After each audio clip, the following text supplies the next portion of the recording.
جو لوگ ممبر کی وجہ سے آپس میں لڑتے ہیں وہ حسینی نہیں ہیں، یزیدی ہیں۔ کیوں؟ حسین تو لڑا ہی نہیں سکتے، تو ممبر لڑانے کے لیے تو نہیں ہے، ممبر تو جوڑنے کے لیے ہے۔ اگر لڑا رہا ہے ممبر تو اس کا مطلب ہے یہ ممبر حسین نہیں آئے، ممبر یزید ہے، چونکہ اس میں وہ پاکیت نہیں آئے۔ اگر یہی بعضوں کا انتہائی افسوس کے ساتھ ایسے مناظر نظر آتے ہیں کہ اسٹیج میں اتنے مقرر موجود ہیں، ایک دوسرے کو مارنے پر تل جاتے ہیں کہ بھئی پہلے میں نے پڑھنا ہے، پہلے میں نے پڑھنا ہے۔ انسانی تکریم، انسانی عزت، انسانی وقار، امام حسین کا احترام، عزاداری کا احترام، سب کچھ ایک طرف رکھ کر غلاظتیں پکنے لگتے ہیں۔ کیوں؟ اسی کے اندر شیطان ہے، امام حسین نہیں ہے۔ وہ جو سٹیج سجا ہے وہ سٹیج تو ہے لیکن ممبر حسین نہیں ہے۔ اگر ممبر حسین ہو تو غلاظت کیسے آئے وہاں پر؟ ممبر حسین ہو تو پھر رقابت کیسے آئے؟ ممبر حسین ہو تو پھر حسد کیسے پیدا ہو؟ اسی طرح سے امامت مسجد کی ہو، اگر دو مولوی ایک دوسرے سے لڑ رہے ہو کہ میں نے کروانی ہے، اس کا مطلب ہے سمجھ لو اگر دونوں لڑ رہے ہیں تو دونوں ابلیس ہیں، رحمان کے نمائندے نہیں۔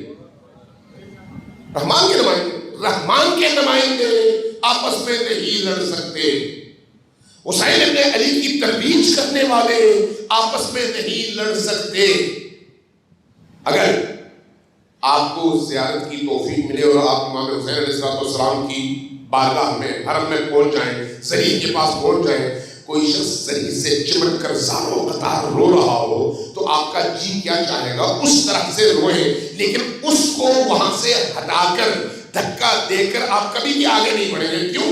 اس لیے کہ وہ امام حسین کا مہمان ہے اور آپ کے دل میں حسین ابن علی کی وجہ سے اس کے لیے بھی نرمی، محبت، عقیدت اور احترام کا جذبہ پیدا ہوگا۔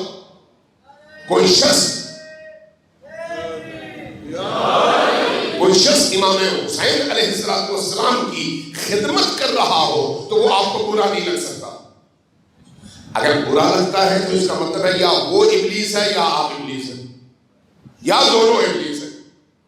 چونکہ یہ ہو نہیں سکتا کہ دو نجاستیں مل کر پاک ہو جائیں، ممکن نہیں ہے۔